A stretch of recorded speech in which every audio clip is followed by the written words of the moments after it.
造假。痛批国防部搞鬼，因为现在庆父被爆出有管道直通总统府。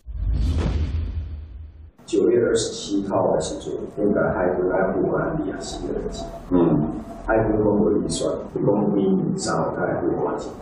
我遮手上带拢爱钱，你讲嘛，你来考3岁，拢庆有甲爬利亚西的，甲到3岁，我就去总统府沟通了，无能力，海军开报纸啊。 关键录音档还原庆父副董事长陈伟志一通电话，立刻瞧到24亿元。王端仁也被质疑出面介入。另外就是那个庆父这一边私底下要找台船中信，中信还是说跟中信要没有问题会出在台船，或者台船的部分现在条件可能会对我们总裁出面去跟政府讲，然后这个动作最好是在。 钞票文件上好之后再做。下指导期要庆父找政务委员搓掉竞争对手，甚至还帮忙瞧土地。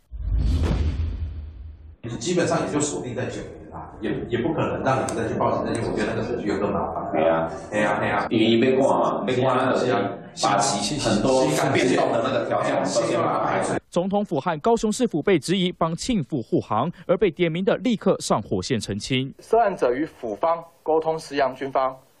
这些都是属于捏造的，配合国建国造以及这一个活化新大渔港。虽然猎雷建案还在调查阶段，但现在录音档曝光，这把火也从马政府烧到蔡政府。三立新闻综合报道。